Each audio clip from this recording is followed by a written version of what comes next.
good day everyone. This is Rizal and today we are in chapter 3 in the course of Jose Rizal Life, Works, and Writing. So in chapter 3, we are going to talk about his early education in Calamba, Laguna, and Biñan. So Jose Rizal started his early education in Calamba and later in Biñan. So during this time, children from ilustrado families like Rizal usually studied basic subject only. So education was simple but important because it helped shape discipline and values. So even at a young age, Rizal already showed interest in learning, which later helped him become successful despite the limitations of the educational system.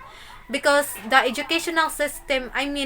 Spanish system of education during Rizal's time was very strict and traditional. So it focused only the 4 R's, which are the reading, writing, arithmetic, and religion. So during this time, teachers relied heavily on memorization, and punishment was often used to discipline students. This system did not encourage creativity or critical thinking, making learning difficult for many students. But despite the poor quality of education, Rizal was able to learn well and prepare himself for higher studies. Although he was physically weak as a child, he was intellectually strong. His success shows that his intelligence grew not because of the educational system, but in spite of it. This proves Rizal's determination and love for learning. Now, let's proceed to the hero's first teacher. So, Jose Rizal's first teacher was his mother, Doña Teodora Alonzo. So, she personally took charge of his early education at home because she believed that learning should begin within the family. So, Doña Teodora was a woman of good character, high intelligence, and fine culture. She was well educated and deeply religious, and these qualities strongly influenced Rizal's values, discipline, and love for learning. And also, at the very young age of 3, Rizal learned the alphabet under his mother's guidance. So, this early exposure to reading showed his advanced intelligence and readiness to learn. But aside from reading, she also taught him basic prayers. So, through this, Rizal developed a strong faith in God and learned important moral values and guided his life. So, as a teacher, Doña Teodora was very patient. So, unlike the strict teaching methods common during the Spanish period, she did not force lessons harshly on his son. As a teacher, Doña Teodora was very patient. So, unlike the strict teaching methods common during the Spanish period, she did not force lessons harshly on her son. She was also conscientious and dedicated to Rizal's education. So, she carefully guided him during lessons and corrected his mistakes in a supportive manner. Another, Doña Teodora was understanding toward her son. Instead of using punishment, she motivated him through encouragement and explanation. Also, she was the first person to discover Rizal's talent for poetry. She noticed his creativity and ability to express his thoughts through words at a very young age. And because of that, she encouraged him to write poems. Her support helped develop Rizal's literary skills and confidence in writing. To make learning more enjoyable, Doña Teodora used stories while teaching. So, this method helped prevent boredom and stimulated Rizal's imagination. So, through storytelling, Rizal's creativity and critical thinking skills were strengthened. So, this later influenced his love for literature and writing. So, overall, Or to sum up everything, Doña Teodora laid the strong foundation of Rizal's intellectual and moral development. So her influence played a vital role in shaping Rizal into a disciplined, intelligent, and values-oriented individual. Now let's move on to Say Goes to Biñan. So one Sunday afternoon in June 1869, Jose, after kissing the hands of his parents and a tearful parting from his sisters, he left in Calamba for Biñan. He was accompanied by Pasiano who acted as his second father, so the two brothers rode in a caromata, reaching their destination after 1.5 hours drive. They proceeded to their aunt's house where Jose was to lodge. So it was almost night when they arrived and the moon was about to rise. So that same night, Jose with his cousin named Leandro went sightseeing in the town. So instead of enjoying the sights, Jose became depressed because of homesickness. So in the moonlight, he recounted and said, I remembered my hometown, my idolized mother, and my solicitous sisters. Ah, how sweet to me was Calamba, my own town, in spite of the fact that it was not as wealthy as Biñan. So first day in Biñan school. So the next morning, Monday, Pasiano brought his younger brother to the school of Maestro Justiniano Aquino Cruz. The school was in the house of the teacher, which was a small nipa hut about 30 meters from the home of Jose's aunt. Pasiano knew the teacher quite well because he had been a pupil under him before. He introduced Jose to the teacher, after which he departed to return to Calamba. Immediately, Jose was assigned his seat in the class. The teacher asked him, Do you know Spanish? A little, sir, replied the Calamba lad. Do you know Latin? A little, sir. So the boys in the class, especially Pedro, the teacher's son, laughed at Jose's answers. The teacher sharply stopped all noise and began the lessons of the day. Jose described his teacher in Biñan as follows. He was tall, thin, long-necked with a sharp nose and a body slightly bent forward, and he used to wear a cinnamon shirt woven by the skilled hands of the women of Batangas. He knew by heart the grammars by Nebreha and Gaenza. Add to his severity that in my judgment was exaggerated, and you have a picture, perhaps vague, that I have made of him, but I remember only this. Once again, good day everyone. I am Isel Vijito, and today we will look at a very human side of our national hero, Jose Rizal. We often think of him as a serious scholar, but his early school days in Biñan were filled with action. We will discuss his first encounter with a bully, how he handled physical challenges, and how he discovered his lifelong passion for the arts. Let's see how a young boy from Calamba began to find his strength and his voice. First, a school brawl. The conflict. Jose challenged the class bully Pedro, who had mocked him earlier that day. On Jose's very first day of school, he already faced a challenge. A bully named Pedro had made fun of him during a conversation with the teacher earlier that morning. Instead of staying quiet, Jose took a stand and challenged Pedro to a fight.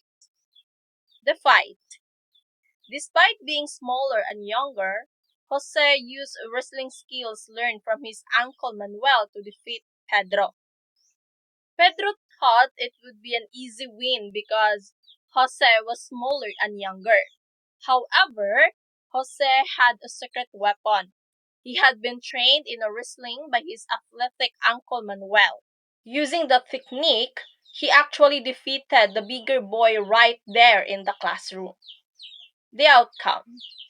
Jose became popular among his classmates for his bravery and skill. This feat or achievement changed how his classmates saw him. he wasn't just the new kid from Calamba anymore. He became very popular because he showed he could hold his own against a bully. This feat or achievement changed how his classmates saw him. He wasn't just the new kid from Calamba anymore. He became very popular because he showed he could hold his own against a bully. The other challenges that Rizal's faced was arm wrestling match. So, a classmate named Andres Salandalan challenged Jose after class. His success didn't mean he won every time. Later that same afternoon, another classmate named Andres Salandalan challenged him to an arm wrestling match on the sidewalk. The result, Jose had a weaker arm and lost the match, nearly injuring his head on the sidewalk. So, it mentions that he had a weaker arm at the time and he nearly cracked his head on the pavement when he was defeated. So, it's a reminder that even heroes have their physical limits. So, for the character trait, though not naturally quarrelsome, Jose never ran away from a fight or a challenge. What is important here is Jose's personality. The book says he wasn't quarrelsome, meaning he didn't look for trouble, but he never ran away from a fight. He had the courage to face challenges, win or lose. Alright, so for the next lesson, it's all about Rizal's painting lessons in Biñan. So we have here old Juancho, an old painter and father-in-law of Jose's teacher who gave him free lessons in drawing and painting. Education wasn't just about books and fighting for Jose. Near his school lived an old painter named Juancho. Recognizing Jose's interest, Juancho gave him free lessons in drawing and painting, impressed by the boy's natural talent. Being a passionate student, Jose spent many leisure time or hours in the studio because of his love for art. Jose didn't just go to studio for class. He spent his free time there. He was truly lured by his love for painting, showing that even at a young age, he was deeply committed to the art. The class painters. Jose and his classmate Jose Guevara became apprentices and eventually known as the favorite painters of the class. He wasn't alone in this, and he and his classmate Jose Guevara both became apprentices to Juancho. They practiced so much that they were eventually recognized by everyone as the favorite painters of the class. For conclusion, Jose Rizal's time in Biñan shows us a boy who was learning to navigate the world. He learned that he could stand up to bullies. He learned how to accept defeat gracefully in an arm wrestling match. And he discovered a creative outlet through painting. These early experiences in school helped shape the brave and talented man he could eventually become. Alright, so that's all for Rizal's first school brawl and painting lessons in Binyan. And for further discussion, let me call on Miss Jamela Abanico. So Miss Abanico, the floor is yours. Good day, everyone. I am Jamila Jean de la Cruz Abanico, and today we will talk about Jose Rizal's life in Binyan, a very important part of his childhood. This period shaped his discipline, intelligence, and character. We will focus on three main parts. First is we have his daily life in Binyan.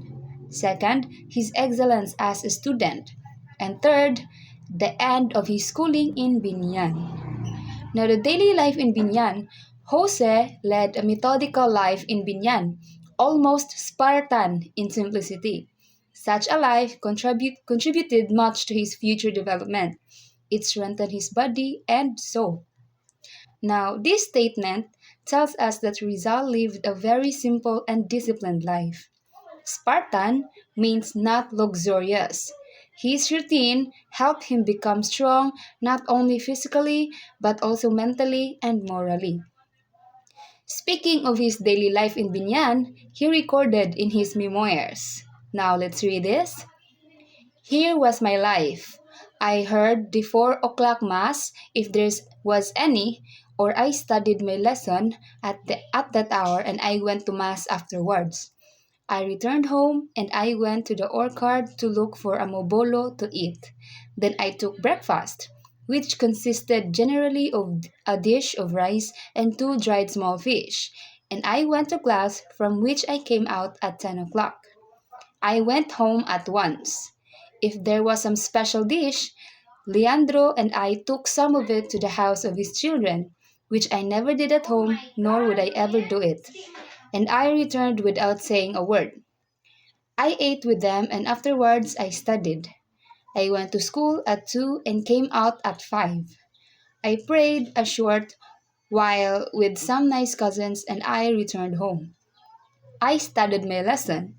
I drew a little, and afterwards I took my supper consisting of 1 or 2 dishes of rice with an ayungin. We prayed, and if there was a moon, my nieces invited me to play in the street together with others. Thank God that I never got sick away from my parents. Now, from this memoir, we can see that Rizal was very disciplined. He woke up early, attended Mass, studied regularly, ate simple food, prayed often, and still found time to draw and play. This shows that greatness starts from a good daily habits. Now, next is the best student in school.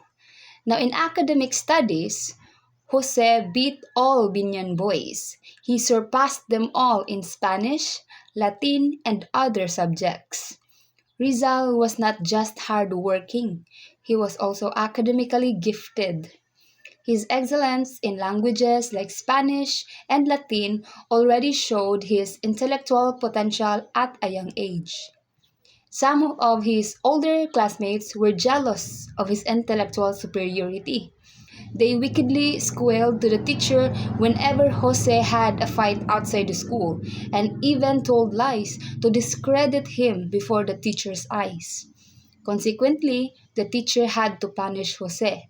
Thus, Rizal said that in spite of the reputation I had of being a good boy, the day was unusual when I was not laid out on a bench and given 5 or 6 blows. Now, this part reminds us that being excellent can sometimes lead to envy and injustice. Despite being a good student, Rizal experienced unfair punishment. This helped him develop patience, humility, and strength of character. Now, the end of Biñan schooling. Now, before the Christmas season in 1870, Jose received a letter from his sister Saturnina, informing him of the arrival of the steamer Talim, which would take him from Biñan to Calamba. This letter marked a turning point in Rizal's life. It meant leaving behind a place that helped shape who he was becoming. Upon reading the letter, he had a premonition that he would not return to Biñan, so he became sad. He prayed in the town church, collected pebbles in a river for souvenirs, and regretfully bade farewell to his teacher and classmates. This shows Rizal's emotional depth and gratitude. He valued his experiences, his teacher, and his classmates enough to keep souvenirs and say proper goodbyes. He left Biñan on Saturday afternoon, December 17, 1870, after 1 year and a half of schooling in that town. He thrilled to take passage on the steamer Talim, for it was the first time he ever rode on a steamer. On board was a French named Arturo Camps, a friend of his father who took care of him. Rizal's departure from Biñan was both sad and exciting. It symbolized the end of one chapter and the beginning of a bigger journey that would later shape him into our national hero. Jose Rizal's life in Biñan teaches us that discipline, simplicity, perseverance, and love for learning are foundations of greatness. His experiences there prepared him for the challenges he would face in the future. Now I will discuss the martyrdom of Gom-Bur-Za.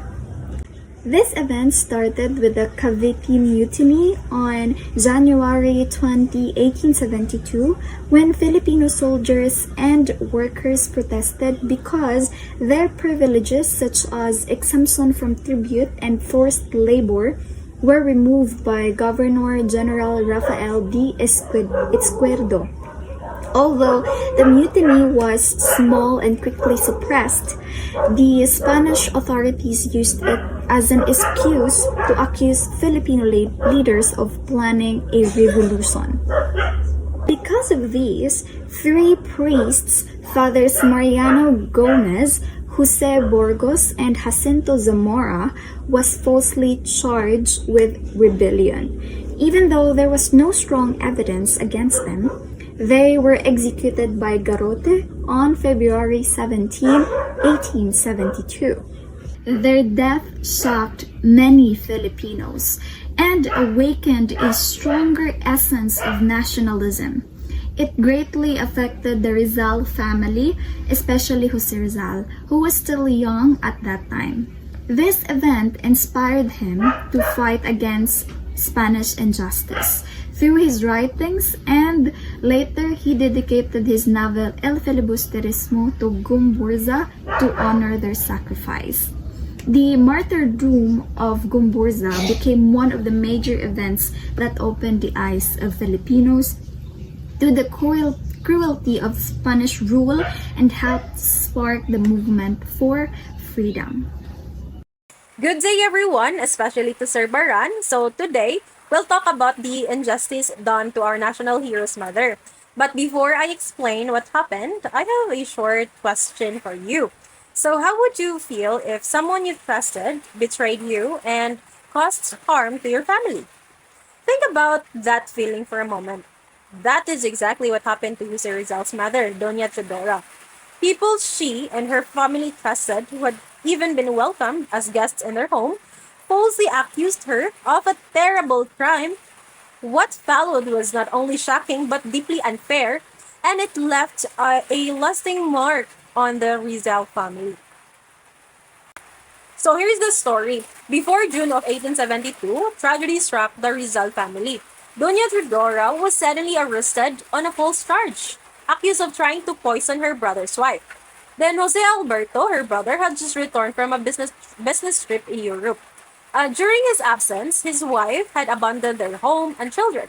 And when he returned, he found her living with another man. And he was furious about that because of her infidelity. So he planned to divorce her. But Doña Teodora, wanting to protect the family's reputation, persuaded him to forgive his wife. The matter was settled, and Jose Alberto went back to living with his wife. However, the wife, with the help of the Spanish lieutenant of the Guardia Civil, filed a false case against Jose Alberto and Doña Teodora. This lieutenant held already grudge against the Rizal family, and he seized the chance to get revenge. So he arrested Doña Teodora with the help of the Calambas Gobernadorcillo Antonio Vivencio del Rosario, a man who, like the lieutenant, had been treated as a guest in the Rizal home. So Doña Teodora was cruelly forced to walk from Calamba to Santa Cruz, the provincial capital of Laguna, a distance of 50 kilometers. So upon her arrival, she was imprisoned, where she stayed for 2.5 years until the Manila Royal Audiencia, or the Supreme Court, finally acquitted her. Rizal wrote about how deeply unfair it was for his family. He said that their mother was taken away from them by men they had trusted and even treated as honored guests. Later, they learned that their mother had fallen ill while being away from them and at advanced age. She was defended by the most famous lawyers in Manila, Missouri, Francisco de Marcaida and Manuel Marzan. So in the end, she was finally acquitted and proven innocent in the eyes of her judges, her accusers, and even her enemies. But it took 2.5 long years for her freedom. So when I think about this story, what strikes me the most is the strength of Doña Teodora, a mother who endured injustice with courage, patience, and dignity.